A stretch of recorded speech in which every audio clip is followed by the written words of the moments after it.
Please rise and join me in the pledge to our flag.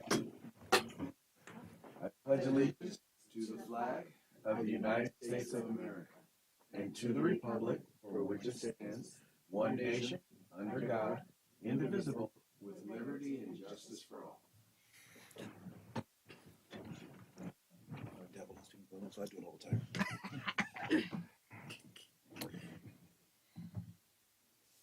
Okay.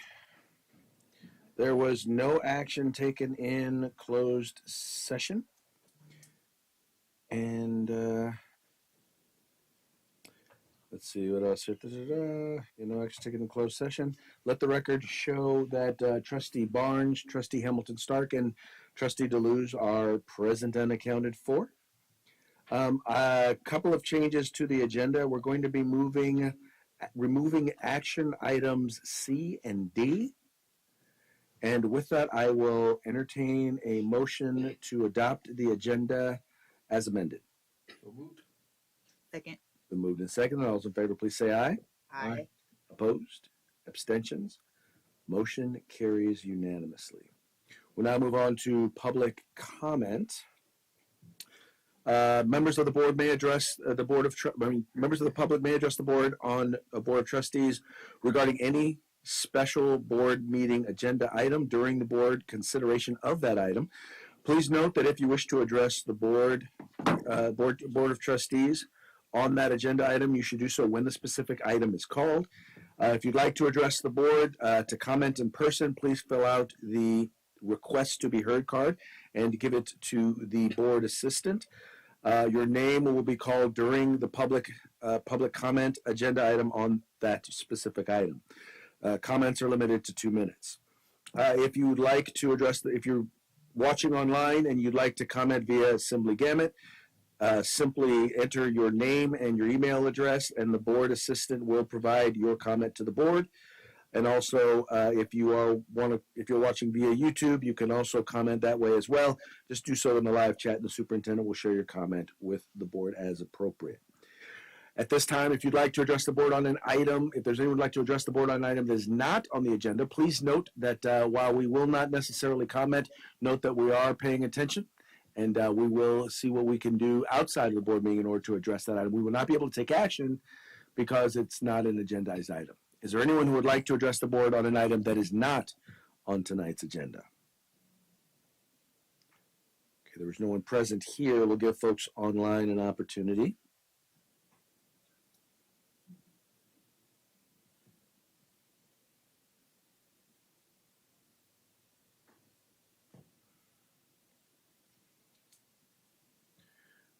Okay, it does not appear that we have anyone who's interested, who needs to comment on something not on the agenda.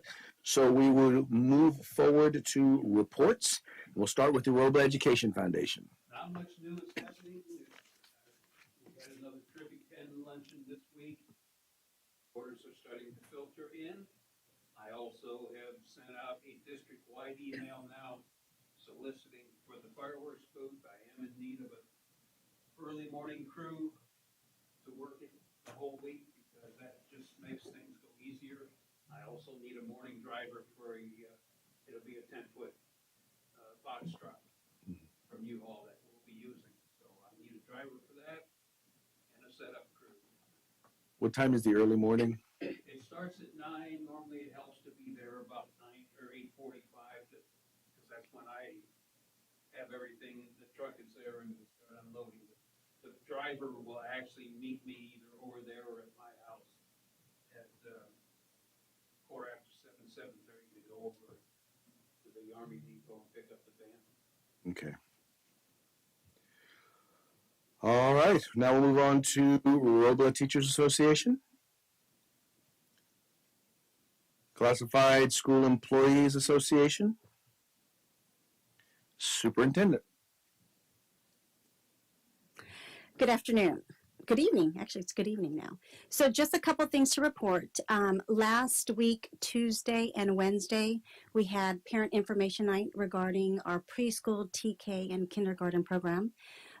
Tuesday, it was in person at Glenwood.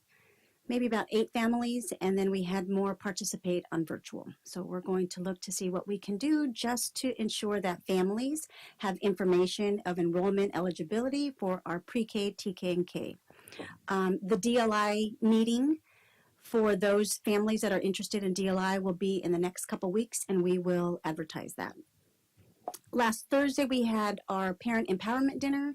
I was excited of the turnout despite of the rain. So it was good food, great student recognition. So excited to have that. Friday, we received a CalSPRO award. It was Friday night, and Ramon and Heather represented Robla School District. So we are excited to receive the award.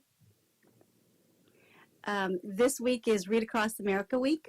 Today I was at Glenwood and I was sitting with the kindergarten group. They were outside. And I love, one of my favorite books for the kindergarten students is Mr. Brown Can Moo, Can You? And I had some DLI students, so I read it in both English and Spanish. Not sure they understood me, but I had Ramon here to help translate. And then I read to students at Bell. I went to TK and I read the same book, and it was great engagement. And then 6th grade. Monday, we had Professional Development Day. So we had training on inclusive practices, library services, MTSS, data, safety data and chemical usage, culinary recipe development, and student CUME records. So we had a wide variety of professional development for all our staff. As Mr. Raven said, yesterday we had Terrific 10. It was a tough group. We had 3 TK students, 3 first grade students, and 3 third grade students. So engaging them in the conversation was a little challenging. And I'm not sure that group is as easily excited to try new dishes that's not pizza. We did have 1 4th grade student. So, and then next week I'll be taking a team to Casa with Mr. Barnes. That's the end of my report. Trustee Hamilton, start. Nothing to report. Trustee Barnes. I'm looking forward to next week's conference. Thank you. Thank you. Sorry, I had a little technology glitch here. Yeah. Thank you. Yeah, I decided not to let mine update.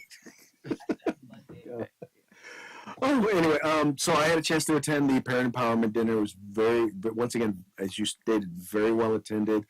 The food was delicious. The ribs were falling off the bone. So for those of you who missed it, well, more for me. I thought the selection of Councilman Rick Jennings was phenomenal. I really appreciated that he was dynamic, he was engaging, and he was brief.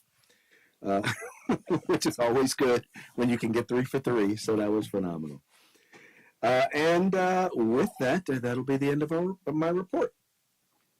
Now we'll move on to presentations and information, and we'll start with the 2023-24 second interim report and positive certification.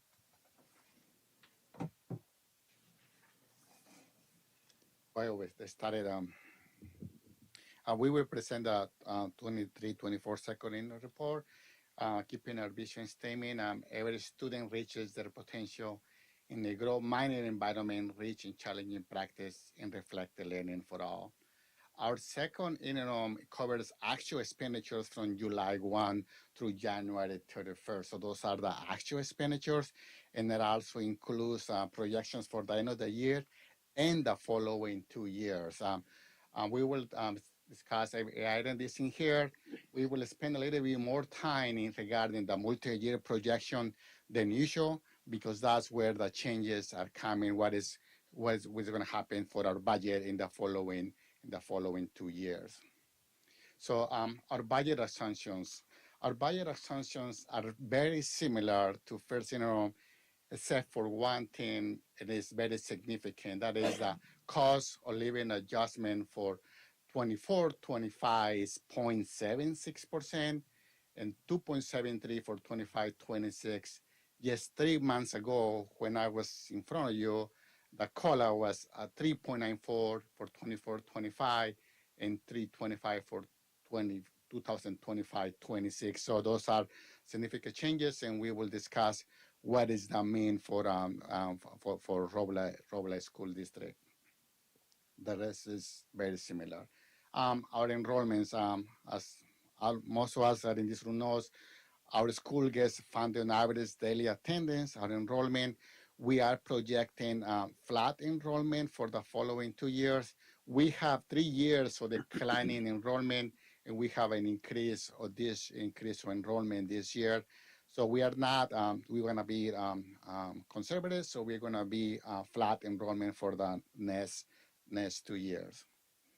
So our funding, or the way we keep track in school districts is unrestricted one column, restricted another column. For the purpose of this presentation, we are going to present unrestricted and combined. So combined, our total general fund is about $40.7 million in revenue. The unrestricted portion is $29.5 million, out of which 28.2 is directly related from student attendance, local control funding formula, average daily attendance. That is our total revenue. So it's very important that students attend school. So this is the same information again. 96% is equivalent to 28% unrestricted. If we will combine it, that will be about 69%. So we just talk about the revenues. How about the expenditure side of the puzzle? Our salaries and benefits make up 85% of our expenditures. For the unrestricted, and the combined will be 70. You will notice, I haven't talked about it before, when you have here like benefits, what is that? I mean, benefits is not just health benefits. Benefits in that line includes all the taxes, including Social Security, all the pension costs. So this is everything related for us to keep that employee. So it's not just health benefits. I want to make that very clear. And the other operating expenditures, the large amount here, the majority is special ed, maintenance and operations. It goes in the line, and also all the expanded learning after school programs are on that line. All our contracts in that line. So again, when 85% of expenditures, same information, yes, on a pie chart. The majority is in salaries and benefits. You will notice that there is no here. There's the books and supplies is very small in here because we're trying to spend our restricted funds first, and operator expenditures, that is all our utilities, are on this 11% included. So within the general fund, we have programs that we are required to do or we choose to do that we don't have enough revenue. And what we call this is contributions. So from the unrestricted portion, we have to contribute to these programs. We don't have enough revenue, either state or federal, and the largest one is a special ed. We are contributing almost $4 million from the unrestricted in order to maintain our programs. We also want to point out that is the preschool Army building. This is something new because our preschool and kindergarten Bell Avenue, we're receiving revenue reimbursement from the state for the classrooms, but not for the administrative portion, and that's what is included in here. So it's about $6 million, and you will see that on the next slide. So this is a summary of our general fund. 27 pages in your package are summarized on this slide. What is it's a lot of numbers in here, but what is important is combine, like where do we start it? This is where the actual beginning balance was about where it started and where are we gonna end it. We're projected to end it. So this is the beginning is actuals and this is projected. So we are gonna finish about the same as we start. So we don't have our ending balances. We are gonna end self-supported for this year. So this is the slide. You saw this $11 million before in here, $11 million. They say what is included in there, because these programs, and two of those programs, the Spender Learning and the Learning Recovery, make up 80% of that. So those two programs we started, they're new last year. So this is where the majority. And we also received the money for the Proposition 28, the arts and music. We will come to the board asking to approve a plan so we could spend those money for the following year. So that's new. So besides the general fund that we spend a lot of time, we have other funds. We have the child development, the cafeteria. At the last board meeting, you hear from Erica Lee, the Director of Nutrition Services, a very detailed explanation about the cafeteria fund. So we have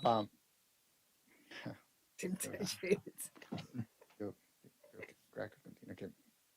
We have those two funds, just like the general fund. We also receive one-time funds related to COVID.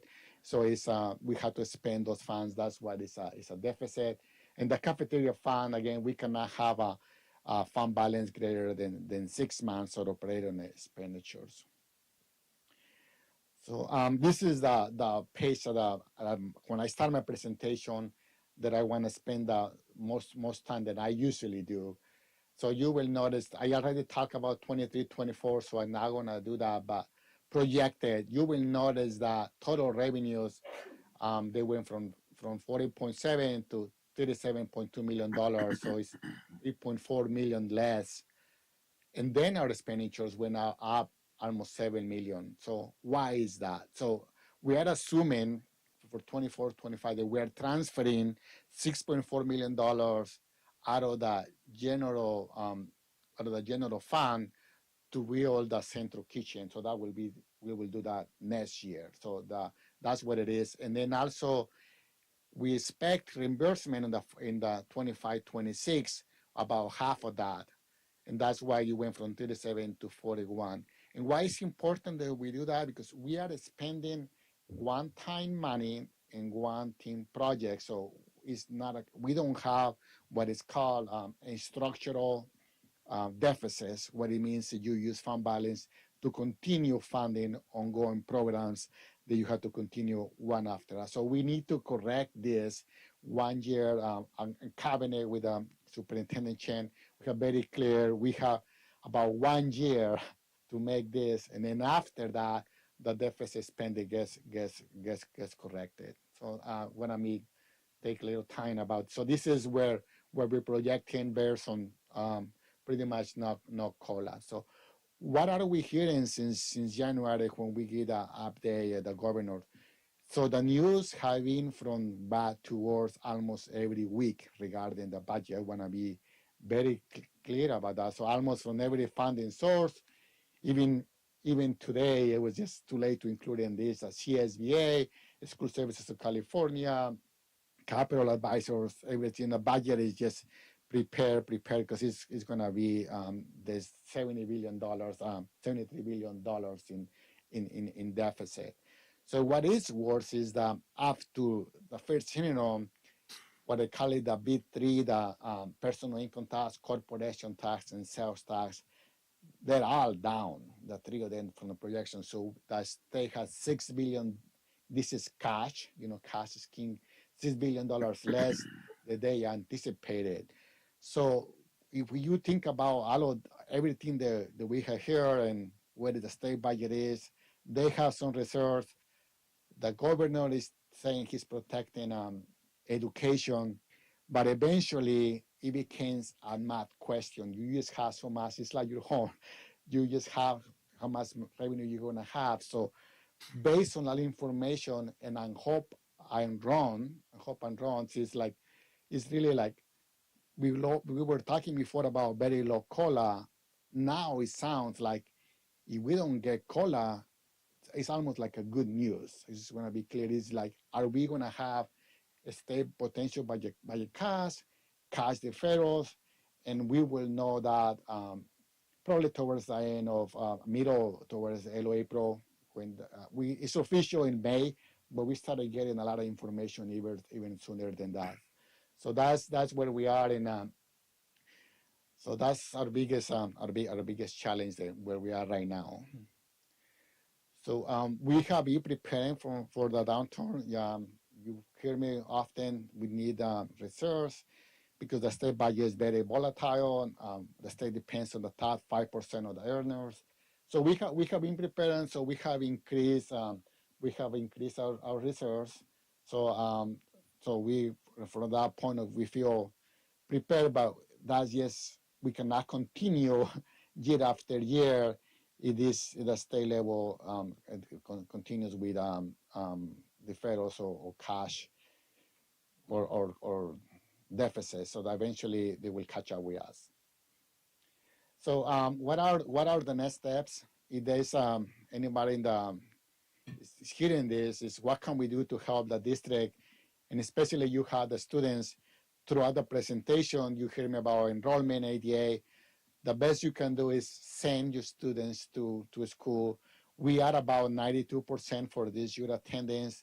Pre-COVID, we were at 95. All the initiatives that we are doing are working. They're working. So I think we need to continue working in not just in enrollment. In California, I know in every state that says we get paid if students attend school.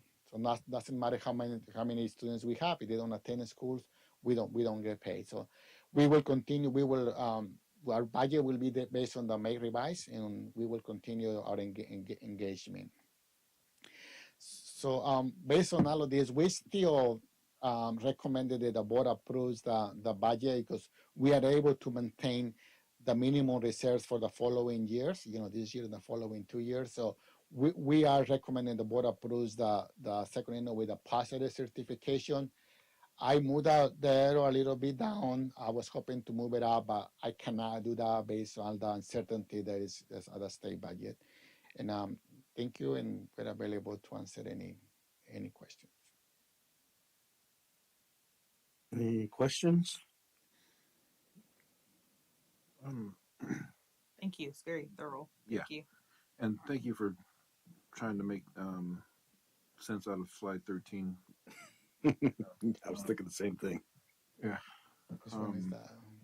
Okay. Yeah. Yeah. Yeah. No questions. Thank you.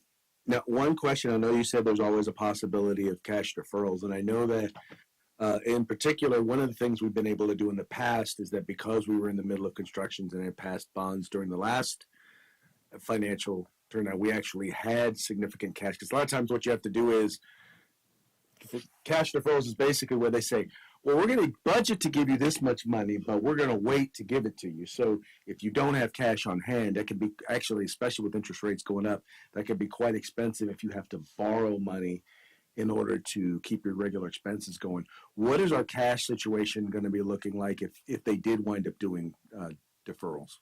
I don't think so unless it gets like really bad, I don't think we need to borrow money. Our cash is very very positive. It's strong. So our cash is strong. It's strong. Okay.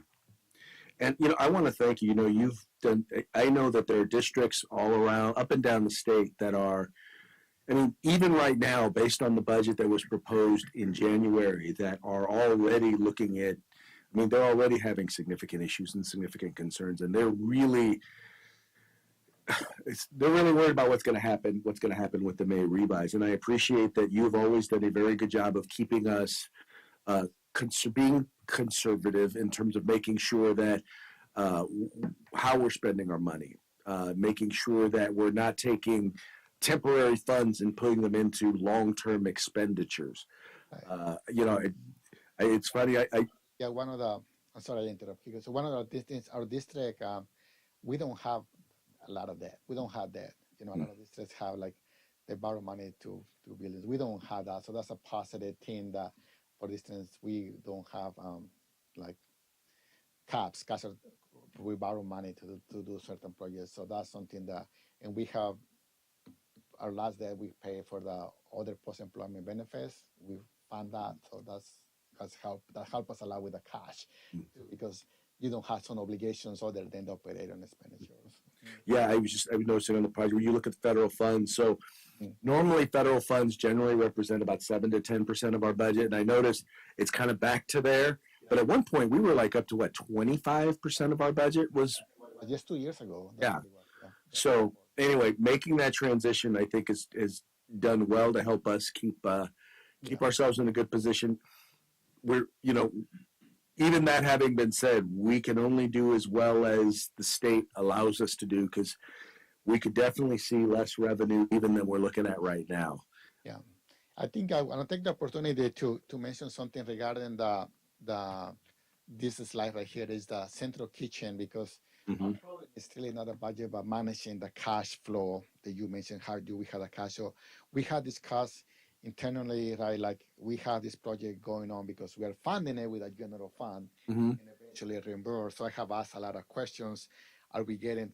How sure are you sure me that we're gonna get this money within this 2-year period? Mhm. We were told we're gonna get it, right? So I think we need to monitor that, and we will know more in May. So that's our biggest risk that we have in the budget, like a cash flow issue, because I don't want to go and borrow money to pay obligations. So that doesn't make sense. Like we fund this, and then you have to go borrow money to pay your operating expenses. That's I thought I just mentioned that. I'm glad you did. I appreciate that clarification. Yes, I appreciate your efforts in doing that, because you are articulating something that I haven't been able to, because you understand it a lot better than I do. So thank you for that, because those are the questions that I would try to ask if I, had your knowledge. And I don't know if this is the right place or right time to ask this, but something that came up from the last meeting that made me think about the upgrades or repairs to the kitchens. They mentioned that the kitchens need repairs. And are any of those things included in some of the one-time budget expenses that we see here? It's only for the central kitchen. Those items are not included. Like we know that we had to do more with it, but it's not. They are not included. This was about the central kitchen. Yeah. Any additional questions or comments? Thank you. Okay. Thank you. Thank you so much.